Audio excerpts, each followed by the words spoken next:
அஸ்ஸலாமு அலைக்கும். அல்லாஹு அக்பர், அல்லாஹு அக்பர், அல்லாஹு அக்பர், அல்லாஹு அக்பர். அஷ்ஹது அன் லா இலாஹ இல்லல்லாஹ்.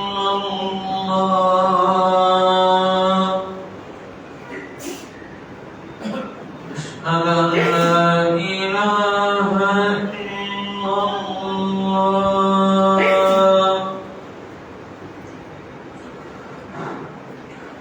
أشهد أن محمدا رسول الله. أشهد أن محمدا رسول الله.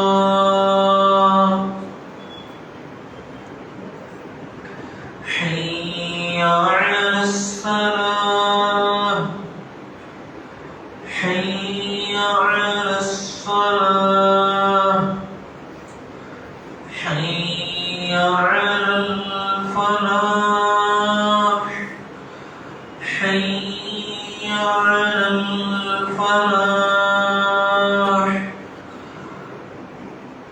الله أكبر، الله أكبر، لا إله إلا الله.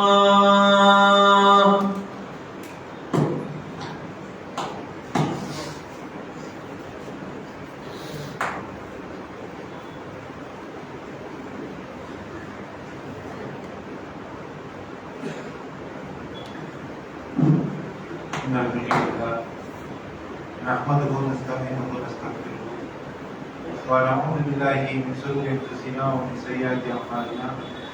ما يهده الله فلا مضل له ومن يضلل فلا هادي له.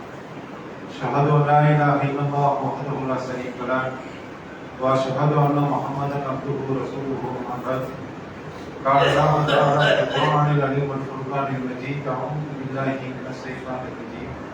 بسم الله الرحمن الرحيم. يا أيها الذين آمنوا اتقوا الله حق تقاته ولا تموتن إلا وأنتم مسلمون. يا أيها الناس اتقوا ربكم الذي خلقكم من نفس واحدة وخلق منها زوجها وبث منهما رجالا كثيرا ونساء واتقوا الله الذي تساءلون به والأرحام إن الله كان عليكم رقيبا. يا أيها الذين آمنوا اتقوا الله وقولوا قولا سديدا يصلح لكم أعمالكم يغفر لكم ذنوبكم ومن يطع الله ورسوله فقد فاز فوزا عظيما. فإن أصدق الحديث كتاب الله وخير الهدي هدي محمد وشر الأمور محدثاتها كل محدثة بدعة كل بدعة ضلالة كل ضلالة في النار. رب اشرح لي صدري ويسر لي أمري واحلل عقدة من لساني يفقهوا قولي. رب اشرح لي எல்லாம் அல்ல அல்லாஹ் ரப்பல் ஆலமீன், எல்லாம் அல்ல அல்லாஹ்வுடைய பெருளால் அல்லாஹ் மீது கடமையாக்கி இருக்கக்கூடிய ஜும்மா தொழுகை நிறைவேற்றுவதற்காக அல்லாஹ்வுடைய மார்க்கமான தீனுல் இஸ்லாத்தை வாழ்க்கை நெறியாக ஏற்று வாழக்கூடிய நம் அனைவருமே லா இலாஹ இல்லல்லாஹ், வணக்கத்திற்குரியவன் அல்லாஹ்வை தவிர வேறு எவரும் இல்லை என்கின்ற இந்த கொள்கை நாம உறுதியாக நம்பி இருக்கின்றோம். அல்லாஹ் சுப்ஹானஹு வ தஆலா அல்லாஹ்வால் அனுப்பப்பட்ட ஆதம் அலைஹிஸ்ஸலாம் அவர்கள் முதல் கொண்டு இறுதி நபியாக முஹம்மது ஸல்லல்லாஹு அலைஹி வஸல்லம் அவர்கள் வரைக்கும் இந்த உலகத்துல நபிமார்கள் அனுப்பப்பட்டது நோக்கமே லா இலாஹ இல்லல்லாஹ், அல்லாஹ்வை தவிர வேறு இறைவன் இல்லை, அல்லாஹ்வை மட்டும்தான் வணங்க வேண்டும் என்கின்ற இந்த சத்திய ஏகத்துவ கொள்கையை சொல்வதற்காகத்தான் அனைத்து நபிமார்களுமே இந்த உலகத்துல அனுப்பப்பட்டார்கள். அப்படிப்பட்ட லா இலாஹ இல்லல்லாஹ் என்கின்ற இந்த தூய்மையான கொள்கையை நாம் இன்னைக்கு எப்படி விளங்கி வைத்திருக்கின்றோம்? இந்த லா இலாஹ இல்லல்லாஹ்வை இன்னைக்கு நாம சரியாக புரிந்திருக்கின்றோமா? அதன் அடிப்படையில் நம்முடைய வாழ்க்கையை அமைத்திருக்கின்றோமா? அல்லாஹ் திருமறை குர்ஆன்ல சொல்லி காட்டுறான். நபிகள் நாயகம் ஸல்லல்லாஹு அலைஹி வஸல்லம் அவர்கள் நோக்கி அல்லாஹ் சொல்லி காட்டுறான், நபியே ஃபஅலம் அன்னஹு லா இலாஹ இல்லல்லாஹ், நபியே நீங்க லா இலாஹ இல்லல்லாஹ்வை புரிந்து கொள்வீராக. லா இலாஹ இல்லல்லாஹ் நபியை நீங்கள் அறிந்து கொள்வீராக என்று செய்யலாம். நபிகள் நாயகம் ஸல்லல்லாஹு அலைஹி வஸல்லம் அவர்கள் நோக்கி அல்லாஹ் சொல்லி காட்டுறான். அப்ப லா இலாஹ இல்லல்லாஹ் என்ன அதை முழுமையாக புரிந்து கொள்ளணும். வணக்கத்திற்குரிய அல்லாஹ்வை தவிர இறைவன் இல்லை என்ற அந்த ஒரு வரி மட்டும்தான் லா இலாஹ இல்லல்லாஹ் என்று சொன்னால், அதை விட விரிவான அர்த்தங்கள் லா இலாஹ இல்லல்லாஹ்வை நம்ம முழுமையாக நம்ம புரிந்து கொள்ள வேண்டும்.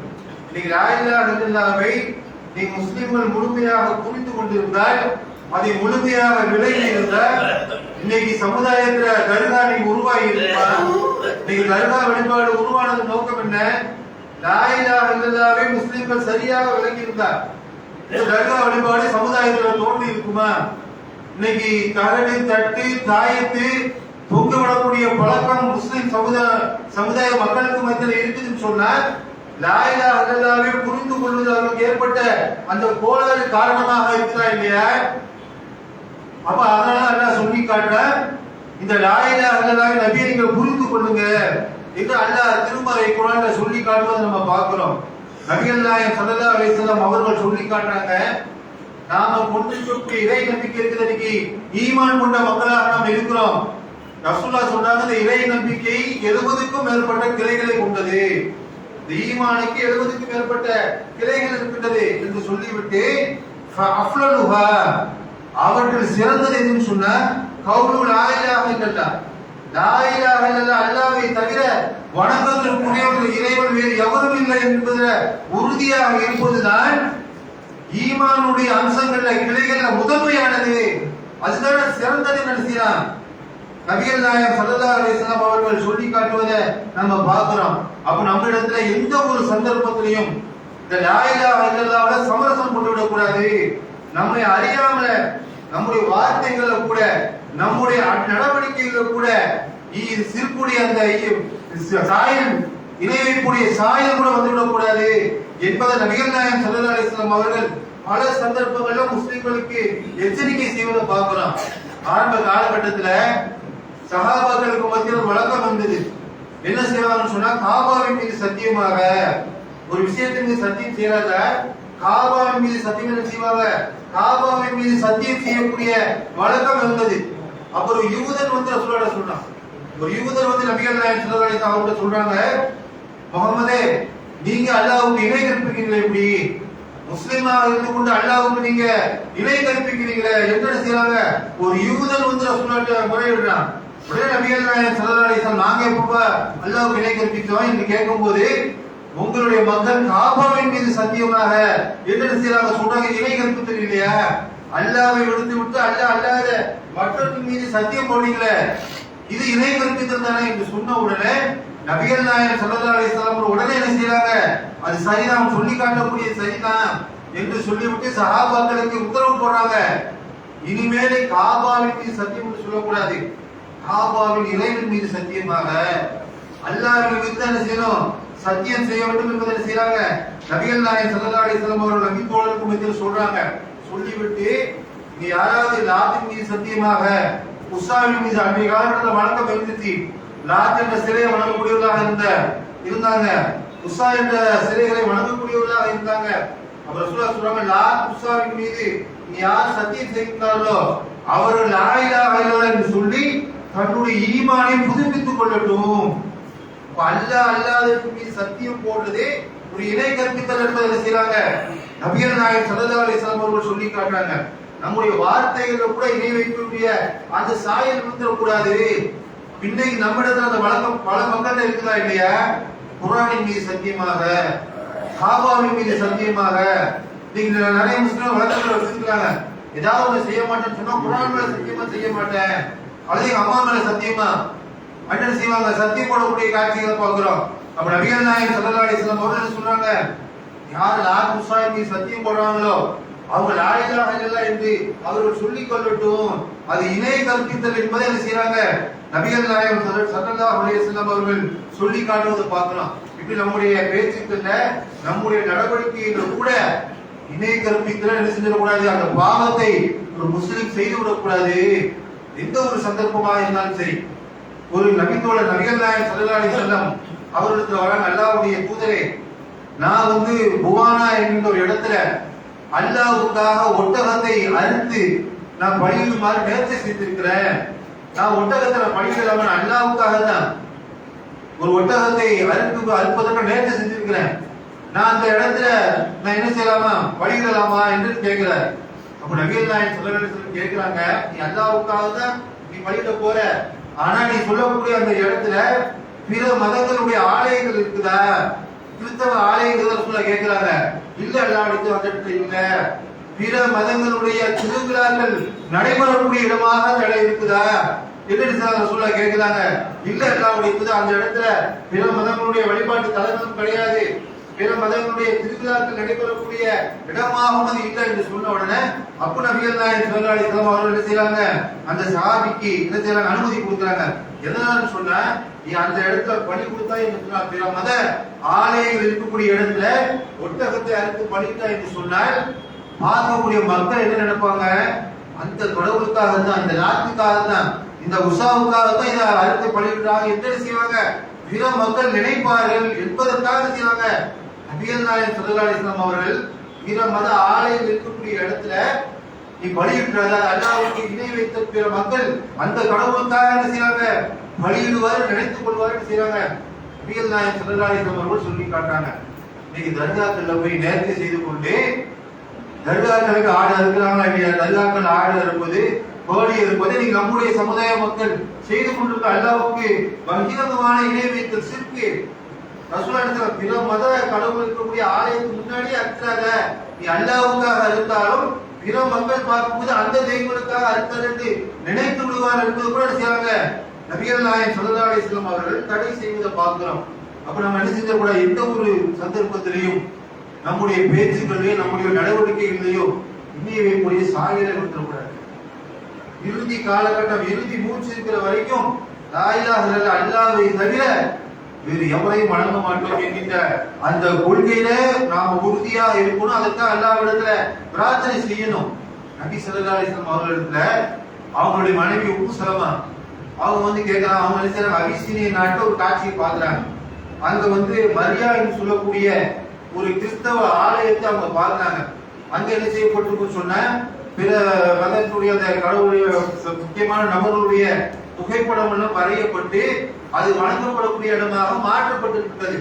இதை பார்த்து ரசூலுல்லாஹ் சொன்னாங்க, அல்லாஹ்வுடைய தூதரே இந்த மாதிரி அபிசீனியாவில் ஒரு காட்சியை பார்த்தேன்.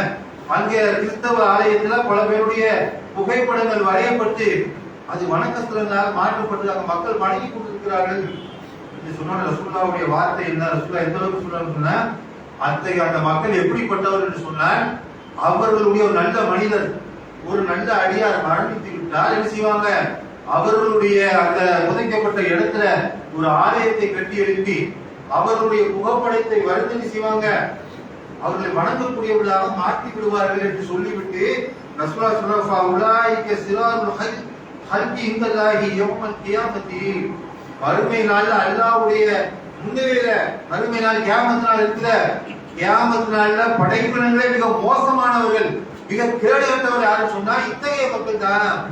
யாருக்கு சொல்லி காட்டுறாங்க, கல்லடியார் ஒருவர் மரணித்து விட்டால் அவர்களுடைய இடத்தை என்ன செய்வாங்க, அவருடைய வணக்கத்தலங்கள்ல ஒரு கட்டடத்தை எழுப்பி அவருடைய உருவப்படத்தை வரைந்து அவர்களை வணங்கக்கூடியவர்களாக மாற்றி விடுவார்கள். மறுமையில கியாமத் நாள் அல்லாஹ் விசாரணை செய்யப்படக்கூடிய அந்த நாள்ல மிக மிக கேவலமானவர்கள், கேடுகட்டவர்கள் இவர்கள் தான் என்ன செய்றாங்க, நபி ஸல்லல்லாஹு அலைஹி வஸல்லம் அவர்கள் சொல்லி காட்டினாங்க. அப்ப நம்முடைய சமுதாயத்துல முஸ்லிம்கள் என்று சொல்லக்கூடிய மக்களுக்கு மத்தியில் இந்த காட்சியை பார்க்கணுமா இல்லையா? எத்தனை முஸ்லிம்கள் ஈமான் கொண்டவர் சொல்லிக் கொண்டு நீங்க தர்கால நிற்கிறாங்களா, இவர் நல்லடியாரு, இவர் மரணிச்சுட்டார் என்று சொல்லி அவர்களுக்காக கட்டடங்கள் எழுப்பப்பட்டு அங்க போய் வணங்குறாங்களா இல்லையா? நம்முடைய சமுதாயத்தில் இந்த காட்சிகளை இன்றளவும் பார்த்து கொண்டிருக்கிறோமே. மறுமையில கியாமத்துல அல்லாஹ்வுடைய படைப்புகளே மிக கேவலமானவர்கள் என்று ரசூலுல்லாஹ் சொல்லி காட்டக்கூடிய அளவுக்கு இந்த இணையை வைத்தல் என்பது மிக பாரதூரமான ஒரு பாவமாக இருக்கிறது. நம்முடைய குடும்பத்தில் நம்முடைய அக்கம் பக்கத்து அண்டை விட்டார்கள் நிறைய பேர் தர்காவுக்கு போகக்கூடிய மக்களாக இருக்கிறாங்க. அவர்களோட ஏகத்துவத்தை எடுத்து சொல்லணும். நாம இன்னைக்கு தௌஹீத்ல மிகப்பெரிய ஒரு எழுச்சி கண்டுட்டோம் நம்ம நினைக்கிறோம். தௌஹீத்வாதிகளை விட இந்த இணை கற்பிக்கக்கூடிய மக்கள் தான் இன்னைக்கு அதிகமாக நம்மை சுற்றிலும் வாழ்ந்து கொண்டிருக்கிறார்கள். இந்த லா இலாஹ இல்லல்லாஹ்வை நாம உறுதியாக நம்புவதோடு மட்டும் இல்லாம பிற மக்களையும் ஏகத்துவ கொள்கையை நோக்கி அழைப்பதற்குரிய அந்த கடமை நமக்கு முதன்மையாக இருக்கின்றது. இதை கற்பித்தால் நிரந்தரமான நரகம் அல்லாஹ் திருமறை குர்ஆன்ல சொல்லி காட்டுறான். இன்னமே இஸ்ரிக்கு பில்லாஹ் ஃபகத் ஹரமல்லாஹு அலைஹில் ஜன்னா. யார் அல்லாஹ்வுக்கு இணை கற்பித்த நிலையில மாறிக்கின்றாரோ, இணை கற்பித்து விட்டார்களோ, அது ஹரமல்லாஹு அலைஹில் ஜன்னா, சொர்க்கத்தை அல்லாஹ் ஹராமாக்கிட்டான் மக்களுக்கு. முஸ்லிமாக இருந்து இணை கற்பித்து மறித்தாலும் சரி, முஸ்லிம் அல்லாமல் இணை கற்பித்து மறித்தாலும் சரி, சொர்க்கம் அவர்களுக்கு நிரந்தர தடை என்று சில அல்லாஹ் திருமறை குர்ஆன்ல சொல்லி காட்டினான். அதனால நபிகள் நாயகம் ஸல்லல்லாஹு அலைஹி வஸல்லம் அவர்கள் சஹாபாக்களை உன்னிப்பாக கவனித்தார்கள். எந்த ஒரு சந்தர்ப்பத்திலும் நபி தோழர்களை இணை வைப்பின் சாயம் பக்கம் கூட நெருங்குவப்பட சொல்ல விடாம அந்த அளவுக்கு கண்காணிப்பாக இருக்காங்க. நபி தோழர்கள் கேட்கிறாங்க, அல்லாஹ்வுடைய தூதரே, உங்களுடைய காலை நாங்கள் விளட்டுமா? பக்கத்து நாட்டை சேர்ந்தவர்கள் அவங்களுடைய மன்னருடைய காலில் விடுறாங்க, உங்களுடைய காலில் நாங்கள் விழுந்து வணங்கட்டுமா? எங்களுக்கு அனுமதி தாருங்கள் என்று கேட்கும் போது நபிகள் நாயகம் ஸல்லல்லாஹு அலைஹி வஸல்லம் அப்படியே கோபத்தில் கொந்தளித்தார்கள். நான் மரணிச்சிட்ட என்னுடைய கபரிலே நீ வந்து சஜிதா செய்வியா கேட்கிறாங்க சஹாபாக்கள்ட்ட. நான் மரணித்த பின்னாடி என்னுடைய மன்னரிலே கூட நீங்க சஜிதா செய்வீங்க போல இருக்க. நபிகள் நாயகம் ஸல்லல்லாஹு அலைஹி வஸல்லம் தடை செய்தார்கள். ஒருவர் இன்னொருவருக்கு சஜிதா செய்வதற்கு அல்லாஹ் அனுமதி அளித்திருந்தால் ஒரு பெண்ணை தன்னுடைய கணவனுக்கு சஜிதா செய்யுமாறு நான் கட்டளை இட்டிருப்பேன். அதையே நான் தடை செய்து விட்டிருக்கிறேன்ப்பா. அதவே கூடாது. ஒரு பெண் கணவனுக்கு கட்டுப்பட்டு நடக்குமே தவிர சஜிதா செய்யக்கூடாது, அதையே தடை செஞ்சு வச்சிருக்கானே, நீ எப்படி என்னிடத்துல வந்து காலையில் வந்து அனுமதி கேட்ப? நபிகள் நாயகம் ஸல்லல்லாஹு அலைஹி வஸல்லம் அவர்கள் என்ன செஞ்சாங்க? காலையில் கூட தடை செய்தார்கள். ஏன்? அல்லாஹ்வுக்கு இணை கற்பிக்கக்கூடிய சமுதாயமாக மாறிவிடக் கூடாது என்பதற்காக. நாம் அதை இணை கற்பித்துக் கொள்ள விஷயத்தில் ரொம்ப கவனமாக இருக்கணும். இன்னைக்கு என்ன செய்யறோம்? நிறைய பேர் காயத்தை கழுத்துல தொங்க விடுறது, கையில ஒரு கருப்பு ஒரு கொடியை கட்டி கொள்வது. எதனால சொன்னா இது ஆபத்திலிருந்து நம்ம பாதுகாக்கும். நம்புறோமா இல்லையா? நிறைய வீடுகள்ல பார்த்தா பாட்டில தண்ணியை ஓதி தொங்க விடக்கூடிய காட்சி இன்னும் பல வீடுகள்ல இருக்கு. ஏன்? அந்த பாட்டில குர்ஆனுடைய வசனத்தை ஓதி தண்ணியை ஊத்தி அதை வீட்டுடைய மூலைகள்ல கட்டி போட்டிருந்தா வீட்டுக்குள்ள சைத்தான் வரமாட்டான், பேய் பிசாசு வராது, வீட்டுல எந்த தீமையும் நடக்காது. அப்ப நம்முடைய நம்பிக்கை எதன் மேல இருக்கு? அந்த பாட்டில் உள்ள தண்ணி மேல இருக்கு. இருக்குதா இல்லையா? நிறைய இன்றைய முஸ்லிம்கள் மத்தியில இந்த பழக்க வழக்கத்துல இருக்குதா இல்லையா? அப்ப இணை கற்பிக்கக்கூடிய விஷயத்தை ரொம்ப கவனமாக நாம இருக்கணும். நபிகள் நாயகம் ஸல்லல்லாஹு அலைஹி வஸல்லம் அவர்கள் வந்து முஆத் இப்னு ஜபல் ரலியல்லாஹு அன்ஹு கேட்கிறாங்க, முஆதே, அல்லாஹ்வுக்கு மக்கள் மீது உள்ள கடமையும் மக்களுக்கு அல்லாஹ்வின் மீது உள்ள கடமை என்னவென்று உனக்கு தெரியுமா? மக்களுக்கு அல்லாஹ்வின் மீது சில கடமைகள் இருக்கு, அதே மாதிரி அல்லாஹ்வுக்கும் மனிதன் மீது ஒரு கடமை இருக்குது, என்னவென்று உங்களுக்கு தெரியுமா? தெரியாது. அல்லாஹ்வும் அல்லாஹ்வுடைய தூதருமே அறிந்தவங்க செய்றாங்க சொல்லிவிட்டு அவங்க சொல்றாங்க, உடனே ரசூலுல்லாஹ் சொல்றாங்க, ஃப இன்ன ஹக்கல்லாஹி அலல் இபாதி அன் தஅபுதுஹு வலா துஷ்ரிகு பிஹி ஷைஆ.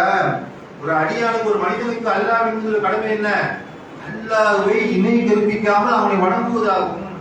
ஒரு மனிதனுக்கு நமக்கு அல்லாஹ்வின் மீது கடமை என்ன? அல்லாஹ்வை நம்ம வணங்கணும். அவனுக்கு எந்த ஒரு காலகட்டத்திலையும் அவனுக்கு இணை கற்பித்தது நம்ம அந்த பாவத்தை செஞ்சிடக்கூடாது. அப்படி செஞ்சுட்டா ரசூலுல்லாஹ் சொல்றாங்க, வஹக்கல் இபாதி அல்லாஹ் அல்லாஹ் வத்திப வல்லா துஷ்ரிகு பிஹி ஷைஆ. அப்படி யார் அல்லாஹ்வை இணை கற்பிக்காம இந்த உலகத்துல வணங்குறாங்களோ அத்தகைய மக்களை, மனிதர்களை சொர்க்கத்துக்கு அனுப்புவது அல்லாஹ்வின் மீது உள்ள கடமை. அல்லாஹ் என்ன தனக்குத்தானே கடமையாக்கிட்டாங்க. இத யார் அல்லாஹ்வை இணை கற்பிக்காத நிலையில உலகத்துல அல்லாஹ்வை வணங்குறாங்களோ, அல்லாஹ்வுக்கு இணை கற்பிக்கவில்லை, அத்தகைய மனிதர்களை சொர்க்கத்துல அனுப்புவது அல்லாஹ்வுடைய கடமை என்று செய்றாங்க. நபிகள் நாயகம் ஸல்லல்லாஹு அலைஹி வஸல்லம் அவர்கள் சொல்லி காட்டுவதை நம்ம பார்க்கிறோம். அதே மாதிரி மற்றொரு சந்தர்ப்பத்துல நபிகள் நாயகம் ஸல்லல்லாஹு அலைஹி வஸல்லம் அவர்கள் இப்னு மஸ்ஊத் ரலியல்லாஹு அன்ஹு அவர்கள் சொல்றாங்க, எப்படி சொல்றாங்க? கால ரசூலுல்லாஹி ஸல்லல்லாஹு அலைஹி வஸல்லம், மன் மாத யுஷ்ரிகு பில்லாஹி ஷையன் தஹலன் நார். யார் வந்து இணை கற்பிக்காத நிலையில இந்த உலகத்துல மரணிக்கின்றார்களோ, அவர் வாழக்கூடிய எந்த ஒரு சந்தர்ப்பத்திலும் அல்லாஹ்வுக்கு இணை கற்பிக்கல, அப்படி யார் மரணிக்கின்றார்களோ அவர் என்ன செய்வான்? இணை கற்பித்த நிலையில் யார் மரணிக்கின்றார்களோ அவர்களை அல்லாஹ் நரகத்தை சொல்றாங்க. மரணிக்கும் போது யார் இணை கற்பித்த நிலையில் மரணிக்கின்றார்களோ தஹலன் நார், அவர் நரகத்துக்கு போய்வாரு என்று ரசூலுல்லாஹ் யாரை சொல்றாங்க? இப்னு மஸ்ஊத் சொல்றாங்க. அப்போ இப்னு மஸ்ஊத் சொல்றாங்க, வகுத்து ஆனா மன் மாத்தலா துசிக்கு பில்லாஹி செய்யா தகவல் சொன்னத அப்படியெல்லாம் யார சொல்ல யார் இதை கற்பிக்காத நிலையில இந்த உலகத்தை மரணிக்கிறாங்களோ அவர்கள் சொர்க்கத்துக்கு போய்விடுவார்களா? ரசூலுல்லாஹ் சொன்னதுக்கு அப்படியே மாத்தி சொல்றாங்க. ஆமன்ல ரசூலுல்லாஹ் செய்யறாங்க, அதை அங்கீகரிக்கிறாங்க. அப்ப நாம இணை கற்பிக்காத நிலையில மரணிச்சோம்னு சொன்னா சொர்க்கம் என்று உறுதியாகிவிட்டது. நபியல்லாஹி ஸல்லல்லாஹு அலைஹி வஸல்லம் அவர்கள் சொல்லி காட்டுறாங்க, எவருடைய இறுதி வார்த்தை லா இலாஹ இல்லல்லாஹ் என்று அமைந்து விடுமோ, நம்ம மரணிக்கிற சந்தர்ப்பத்துல நம்முடைய கடைசி வார்த்தை லா இலாஹ இல்லல்லாஹ் என்று அமைந்து விடுமோ, அவர் என்றாவது ஒரு நாள் சொர்க்கத்துக்குள்ள நுழைந்தே தீர்வார். ரசூலுல்லாஹ் சொல்லி காட்டுறாங்க. ஒரு மனுஷன் உலகத்துல இணை கற்பிக்காத நிலையில அவன் அந்த உலகத்துல வாழ்ந்துட்டான்னு சொன்ன, அதே நிலையில மரணிச்சுட்டான்னு சொன்ன, அவனுக்கு சொர்க்கம் உறுதி. அவன் என்ன பாவம் செய்திருந்தா அல்லாஹ் என்ன செய்வான்? அந்த பாவத்தை மன்னிச்சு அல்லாஹ் சொர்க்கத்துக்கு அனுப்பிடுவான். அல்லது அந்த பாவத்திற்கு தண்டனை கொடுக்கப்பட்டு அவனிடத்தில் அந்த இறை நம்பிக்கை ஈமான் இருந்த ஒரு காரணத்தினால அல்லாஹ் அவரை சொர்க்கத்துக்கு அனுப்பிடுவான். என்ன செய்வாங்க? நபிகள் நாயகம் ஸல்லல்லாஹு அலைஹி வஸல்லம் அவர்கள் சொல்லி காட்டுறாங்க. அப்ப நம்ம இன்னைக்கு லா இலாஹ இல்லல்லாஹ் நம்ம நம்பிக்கை கொண்டுக்கணும்னு சொன்னா இவ்வளவு பெரிய பாக்கியம் என்பதை நாம சிந்தித்து பார்க்கணும். இந்த லா இலாஹ இல்லல்லாஹ் ஒற்ற வார்த்தை நம்மை நரகத்திலிருந்து பாதுகாத்து சொர்க்கத்துக்கு அழைத்து கொள்ளக்கூடிய ஒரு தாரக மந்திரமாக இருக்குது. அப்ப இந்த லா இலாஹ இல்லல்லாஹ் பாதுகாக்கணும், அதை முழுமையாக நம்ம விளங்கிக் கொள்ளணும். எது எது இணை கற்பித்தல், இணை கற்பித்தலுடைய சாயல் என்ன, அதையெல்லாம் நம்ம முழுமையாக நாம் என்ன செய்யணும்? புரிந்து கொள்ளணும். ரசூலுல்லாஹ் சொல்றாங்க, ஈமானுக்கு 70க்கும் மேற்பட்ட கிளைகள் இருக்குது. அதுல முதலாவது லா இலாஹ இல்லல்லாஹ் தான். அதுல சரியில்லைன்னு சொன்னா மற்ற எந்த அமலும் எடுத்துக்கொள்ளக்கூடாது. அப்ப நாம இன்னைக்கு தௌஹீதுல இருக்கிறோம், நமக்கு எல்லாம் தெரிஞ்சுட்டு நினைக்கிறோம். லா இலாஹ இல்லல்லாஹ்வை முழுமையாக புரிந்து கொள்ளணும். நபிகள் நாயகம் ஸல்லல்லாஹு அலைஹி வஸல்லம் அவர்கள் மெஹ்ராஜுடைய அந்த பயணத்துக்கு போகும்போது அப்துல்லாஹ் பின் மஸ்ஊத் ரலியல்லாஹு அன்ஹு சொல்றாங்க, நபிகள் நாயகம் ஸல்லல்லாஹு அலைஹி வஸல்லம் அவர்கள் மெஹ்ராஜுடைய அந்த பயணத்துக்கு போகும்போது ரசூலுல்லாஹ்க்கு 3 ஒரு முக்கியமான விஷயங்கள் வழங்கப்பட்ட ரசூலுல்லாஹ். அது முதலாவது என்ன? 5 நேர தொழுகையை அல்லாஹ் என்ன செய்றான்? மெஹ்ராஜுடைய பயணத்துல வழங்குறான். நம்ம கேள்விப்பட்டிருப்போம், 50 பக்தி தொழுகைகள் கடமையாக்கப்பட்டு அது கொஞ்சம் கொஞ்சமாக குறைக்கப்பட்டு கடைசியில் என்ன 5 நேர தொழுகைகள் அல்லாஹ் என்ன செய்றான்? ரசூலுல்லாஹ்வுக்கு கடமையாக்குறான். இரண்டாவது என்ன சொன்னா, சூரா அல் பக்ரா 2வது அத்தியாயம் இருக்குது. அந்த அல் பக்ராவுடைய கடைசி 3 வசனங்கள் ரசூலுல்லாஹ் மெஹ்ராஜுடைய அந்த பயணத்துல ரசூலுல்லாஹ் வழங்கப்படுது. அதை சொல்லிவிட்டு சொல்றாங்க, மூணாவதாக ரசூலுல்லாஹ் வழங்கப்பட்டது என்ன? வகுஃபிர லிமன் லம் துஷ்ரிக் பில்லாஹி மின் உம்மத்தி செய்யா. இந்த உம்மத்துல யார் இணை கற்பிக்காமல் இந்த உலகத்துல வாழ்றாங்களோ, இணை கற்பிக்காமல் இருக்கக்கூடிய மக்களுக்கு பேரழிவை ஏற்படுத்தக்கூடிய பெரும் பாவங்கள் இருக்குத, அதிலிருந்து அல்லாஹ் மன்னிப்பு கொடுக்கிறான். யாருக்கு? அல்லாஹ்வை இணை கற்பிக்காம உலகத்துல வாழ்ந்தன்னு சொன்னா, நம்மை அறியாமலோ அறிந்த பெரிய பாவங்களை செய்துட்டோம்னு சொன்னா அல்லாஹ் என்ன செய்வான்? அந்த பாவத்தை மன்னிச்சுவான். இணை கற்பிக்காம வாழ்ந்த மக்களுக்கு அல்லாஹ் கொடுக்கக்கூடிய இந்த சிறப்பு மெஹ்ராஜுடைய பயணத்துல ரசூலுல்லாஹ்வுக்கு அல்லாஹ் வழங்கினான். அப்ப இந்த சிறப்பு யாருக்கு இருக்குது? லா இலாஹ இல்லல்லாஹ் எவர் உறுதியாக இருக்கிறார்களோ அவர்களுக்கு இருக்குது. அல்லாஹ் குர்ஆன்ல சொல்லி காட்டுறான், இன்னல்லாஹ லா யக்ஃபிரு இன்னல்லாஹ லா யக்ஃபிரு மிஷ்ரிக பிஹி. அல்லாஹ் இணை கற்பித்தலை ஒருபோதும் மன்னிக்க மாட்டான். வ யக்ஃபிரு மா தூன தாலிக லிமன் யஷாஉ. அதற்கு கீழ்நிலையில் உள்ள பாவங்களை எல்லாம் மன்னிச்சுவான். இணை கற்பித்தலை மட்டும் அல்லாஹ் என்ன செய்ய மாட்டான்? ஒரு காலம் மன்னிக்க மாட்டான் என்பதை குர்ஆன்ல அல்லாஹ் சொல்லி காட்டினா அதான் என்ன செய்றாங்க? நபிகள் நாயகம் ஸல்லல்லாஹு அலைஹி வஸல்லம் அவர்களுக்கும் மெஹ்ராஜுடைய பயணத்தில் வழங்கப்பட்டுச்சு. இந்த உம்மத்துல யார் அல்லாஹ்வுக்கு இணை கற்பிக்காம மரணிக்கின்றார்களோ, பேரழிவை ஏற்படுத்தக்கூடிய பாவங்கள் எதுவாக இருந்தாலும் அது மன்னிக்கப்பட்டுரும். இது விளங்குற மாதிரி இன்னொரு ஹதீஸை நம்ம பார்க்கிறோம். எப்படி பார்க்கிறோம்? நபிகள் நாயகம் ஸல்லல்லாஹு அலைஹி வஸல்லம் அவர்கள்ட்ட அபூதர் ரலியல்லாஹு அன்ஹு வராங்க. வரும்போது நபிகள் நாயகம் ஸல்லல்லாஹு அலைஹி வஸல்லம் அவர்கள் தூங்கி கொண்டிருக்கிறாங்க. அப்ப மறுபடியும் அபூதர் ரசூலுல்லாஹ் அவர்கள் ரசூலுல்லாஹ் கண்விழித்து சொல்றாங்க, லா இலாஹ இல்லல்லாஹ் என்று சொல், அதுல நீ அந்த நம்பிக்கையால் நீ உறுதியாக இறந்துவிடும் மனிதர் எவராக இருந்தாலும் அவர் சொர்க்கம் புகுந்தே தீர்வார் அப்படின்னு என்ன செய்வாங்க? அபூதர் ரலியல்லாஹு அன்ஹு அவர்கள்ட்ட ரசூலுல்லாஹ் சொல்றாங்க. அபூதர் என்ன செய்யறாங்க? சும்மா விடல. இப்படி சொன்ன உடனே அவங்களுக்கு ஒரு சந்தேகம் ஏற்படுது. அவங்க கேட்கிறாங்க, அல்லாஹ்வுடைய தூதரே, லா இலாஹ இல்லல்லாஹ் என்று சொல்லி இறந்துட்டா சொர்க்கம் அப்படி சொல்றீங்களே, அவர் விபச்சாரம் செய்தாலும் திருடினாலுமா அப்படின்னு கேட்கிறாங்க.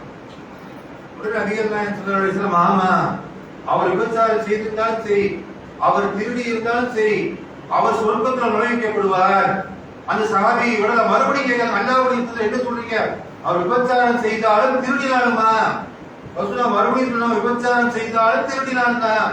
3வது முறையாவே கேட்கிறாங்க. சந்தேகம் வருது நம்மளுக்கு. அல்லாஹ்வுடைய தூதரே, நீங்க திருடினாலும் பிரச்சாரம் செய்தாலும் அவன் சொர்க்கத்துக்கு போயிடுவானா? உன்னுடைய மூக்கு மண்ணை கவட்டும் சொன்னாங்க. அபூதரே, உன் மூக்கு மண்ணை கவட்டும், நீ வெறுத்தாலும் சரிதான், அல்லாஹ் என்ன செய்வான்? அவரோட சொர்க்கத்தில் நுழைச்சி தெரியுவான். இந்த ஹதீஸ் சொல்லக்கூடிய செய்தி என்னன்னு சொன்னா, ஒருத்தர் விபச்சாரம் செய்துட்டா அல்லாஹ் அதை நிரந்தர நகையத்துக்குரிய பாவமா அல்லாஹ் ஆக்கல. விபச்சாரம் செய்து அல்லாஹ் நாட மன்னிச்சு விட்டுருவான். அல்லாஹ் மன்னிக்கணும்னு சொன்னா விபச்சாரத்துக்கு என்ன தண்டனை இருக்குதோ நம்ம ஹதீஸ்ல பார்த்துப்பா இப்படிப்பட்ட தண்டனை வழங்கப்படுது. ஒரு குடுவைக்குள்ள நெருப்பு பத்த வைக்கப்பட்டு அந்த குடுவைக்குள்ள போடப்படுவாங்க. அவங்க அந்த தண்ணீர் கொதிக்கக்கூடிய தண்ணீர் குடுவையிலிருந்து அவங்க வெளியே வருவதற்கு முயற்சி செய்யும் போதெல்லாம் மீண்டும் அதுக்குள்ளே விடுவாங்க. இந்த தண்டனை யாருக்கு? விபச்சாரம் புரிந்த மக்களுக்கு. அந்த மாதிரி தண்டனை சொல்லப்பட்டிருக்குது. அல்லாஹ் என்ன சொல்ற? ரசூலுல்லாஹ் என்ன சொல்றாங்க? விபச்சாரம் புரிந்தாலும் அவருக்கு என்ன செய்யப்படும்? தண்டனை வழங்கப்பட்டு சொர்க்கத்துக்குள்ள அனுப்பப்படுவார். அல்லாஹ் நான் என்ன செஞ்சிருவான்? அல்லாஹ் குர்ஆன்ல சொல்றானே, இன்னல்லாஹ லா யக்ஃபிரு யுஷ்ரகு பிஹி வ யக்ஃபிரு மா தூன ஸாலிக லிமன் யஷாஉ. அதற்கு தீர்வுகளில் உள்ள பாவங்களை அல்லாஹ் நாட்டமுக்கு மன்னிச்சுவான். விபச்சாரம் பண்ணா அல்லாஹ் நாட்டமுக்கு என்ன செய்வான்? மன்னித்து விடுவான், சொர்க்கத்துக்குள்ள அனுப்பிடுவான் என்பதை என்ன செய்வாங்க? நபிகள் நாயகம் ஸல்லல்லாஹு அலைஹி வஸல்லம் அவர்கள் இப்படி பல சந்தர்ப்பங்கள்ல சொல்லி காட்டுறாங்க. இதை கேட்ட உடனே அந்த நபிகளோட கேட்கிறாங்க, அண்ணா இருக்கும்போது இந்த மக்கள்கிட்ட சொல்லி இருக்குமா, இந்த செய்தியை மக்கள்கிட்ட சொல்லட்டுமா அப்படின்னு கேட்கிறாங்க. யாரும் சொல்ல வேண்டாம், சொன்னா என்ன செஞ்சிருவாங்க? இதையே நம்பிக்கொண்டு மற்ற இபாதத்துகளை செய்யாமல் விட்டு விடுவார்கள். இதை சொல்ல வேண்டாம் என்ன செய்வாங்க? நபிகள் நாயகம் ஸல்லல்லாஹு அலைஹி வஸல்லம் அவர்கள் மக்களை நன்மை செய்ய விடுங்க என்று சொல்லிய அந்த செய்தியை நம்ம என்ன செய்யறோம்? ஹதீஸ்ல பார்க்கிறோம். அதே மாதிரி ரசூலுல்லாஹ் சொல்லி காட்டுறாங்க, எவருடைய உள்ளத்துல ஒரு வார் கோதுமை அளவுக்கு நன்மை இருந்து லா இலாஹ இல்லல்லாஹ் என்று சொன்னாலும் அவர் நரகத்திலிருந்து வெளியேற்றப்படுவார். பெரிய நன்மைலாம் செய்யற உலகத்தோட மரணிச்சுன்னா அவன் இருக்கக்கூடிய நன்மை என்ன? ஒரு வார் கோதுமை நம்ம எவ்வளவு சின்னதா இருக்கும் அதுல ஃபுல்லா வார் கோதுமை சொல்றாங்க. அந்த வார் கோதுமை அளவுக்கு ஒரு உலகத்தை நன்மை செஞ்சு அவர் லா இலாஹ இல்லல்லாஹ் உறுதியாக பின்பற்றி இருந்தால் அவர் நரகத்திலிருந்து வெளியேற்றப்பட்டு விடுவார் என்று ரசூலுல்லாஹ் சொல்லி விட்டு அதே மறுபடியும் ரசூலுல்லாஹ் சொன்னாங்க, எவருடைய உள்ளத்துல வார் கோதுமையோட ரொம்ப சின்னது மணி கோதுமை அளவுக்கு தான் ஒருவருடைய உள்ளத்துல நன்மை இருக்குது. அவ்வளவுதான் உலகத்துல நன்மை செஞ்சிருக்கிறார். ஆனால் அவர் அல்லாஹ்வுக்கு இணை கற்பிக்காம லா இலாஹ இல்லல்லாஹ் உறுதியாக இருந்தாரே, அவரும் நரகத்திலிருந்து வெளியேற்றப்பட்டு விடுவார். அதற்கு அடுத்த கீழ்நிலை என்னது? அணு பார்க்க முடியுமா? மைக்ரோஸ்கோப்பில் தான் பார்க்க முடியும். ஒரு அணு அளவு கண்களுக்கே தெரியாத அணு அளவுக்கு எவ்வளவு உள்ளத்துல நன்மை இருக்குதோ அவர் லா இலாஹ இல்லல்லாஹ்வை சொன்னாரோ அவரும் நரகத்திலிருந்து வெளியேற்றப்பட்டு விடுவார் என்று செய்றாங்க. நபிகள் நாயகம் ஸல்லல்லாஹு அலைஹி வஸல்லம் அவர்கள் சொல்லி காட்டாங்கன்னு சொன்னா, இந்த லா இலாஹ இல்லல்லாஹ் என்கிற கொள்கையுடைய சிறப்புகளை நம்ம விளங்கிக் கொள்ளணும். நமக்கெல்லாம் அல்லாஹ் என்ன செஞ்சிருக்கிறான்? இந்த கொள்கையை ஏற்றுக்கொள்ளக்கூடிய அந்த பாக்கியத்தை வழங்கியிருக்கிறார். எத்தனையோ முஸ்லிம் அல்லாத மக்கள் நம்ம சுற்றிலும் லட்சக்கணக்கான கோடிக்கணக்கான மக்கள் வாழ்கின்றார்கள். இந்த பாக்கியம் அவர் கொடுக்கப்பட்டிருக்கிறார். இந்த லா இலாஹ இல்லல்லாஹ் என்கின்ற இந்த தாரக மந்திரம் அவர்களுக்கு வழங்கப்பட்டிருக்கிறதா சிந்திச்சு பாருங்க. அல்லாஹ் நமக்கு இந்த கொள்கையை கொடுத்திருக்கிறான்னு சொன்னா, அப்ப இந்த கொள்கையை கடைசி காலகட்டம் வரையிலும் மரணிக்கின்ற சந்தர்ப்பத்தை வரையிலும் என்ன செய்யணும்? இந்த உறுதியாக இருக்கணும். நபிகள் நாயகம் ஸல்லல்லாஹு அலைஹி வஸல்லம் அவர்கள் அல்லாஹ்விடத்தில் செய்த பிரார்த்தனை என்ன? இந்த துஆவை ரசூல் அதிகமா செஞ்சாங்க. இறைவா, என் உள்ளங்களை புரட்டக்கூடிய இந்த உள்ளத்தை இந்த மார்க்கத்திலே நிலைத்திருக்க செய்வாயாக. ரசூல் அந்த துஆவை அதிகமா கேட்ட துஆ. உள்ளங்களை கடந்துள்ள செய்யக்கூடிய இறைவா, எனது உள்ளத்தை இந்த மார்க்கத்தில் நிலைபெற செய்வாயாக என்று அல்லாஹ்விடத்தில் அதிகமா ரசூலுல்லாஹ் பிரார்த்தனை செஞ்சாங்கன்னு சொன்னா, நாம அதிகமாக அல்லாஹ்விடத்தில் பிரார்த்தனை செய்யணும். ரசூலுல்லாஹ் சொன்ன ஒரு காலகட்டத்தில் நீங்க அடைவீங்க. நபிகள் நாயகம் ஸல்லல்லாஹு அலைஹி வஸல்லம் அவர்கள் சொல்லி காட்டுறாங்க, காலையில முஸ்லிமாக இருக்கக்கூடியவன் மாலை பொழுது அடைவதற்குள்ளாக காத்திராகி போய்விடும். ரசூலுல்லாஹ் ஒரு காலகட்டத்தில் நீங்க அடைவீங்க. அந்த காலகட்டம் காலையில முஸ்லிமாக இருக்கக்கூடிய மாலை பொழுது அடைவதற்குள் காத்திராகிடுவான். மாலையில முஸ்லிமாக இருக்கக்கூடியவர் காலை பொழுதை அடைவதற்குள்ள காபிராகி போய்விடுவார் என்று ஒரு காலத்தை குறித்து நபிகள் நாயகம் ஸல்லல்லாஹு அலைஹி வஸல்லம் எச்சரிக்கை செய்தார்கள். அந்த காலகட்டத்தில் வாழ்ந்து கொண்டிருக்கிறார். நமக்கு வழங்கப்பட்ட அந்த லா இலாஹ இல்லல்லாஹ் என்ற புத்திசத்தை நாம் உறுதியாக பின்பற்றி அதிலே மரணிக்கக்கூடிய பாக்கியத்தை அல்லாஹ் நம் அனைவருக்கும் தந்தது முடிவான கூறி என்னுடைய முதலாவது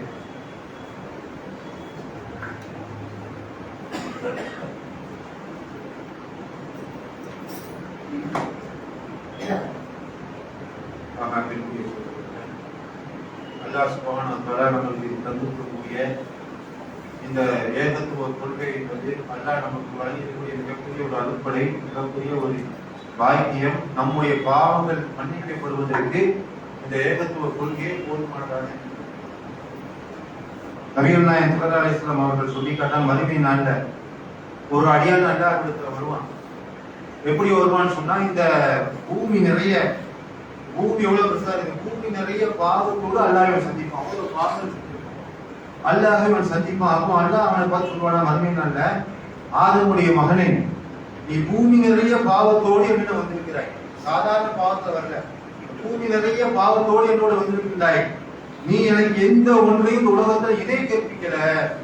பெரும் பெரும் பாவனை செய்தாலும் நீ எனக்கு யார் ஒன்றையும் இணை கற்பிக்காமல் அல்லாஹ் மட்டும்தான் வணக்கத்திற்குரியவன், வேறு யாரையும் வணங்கக்கூடாது என்று கொள்கிற நீ உறுதியாக இருந்த காரணத்தினால நான் உனக்கு பூமி நிறைய பாவ மன்னிப்பை வழங்குறேன்.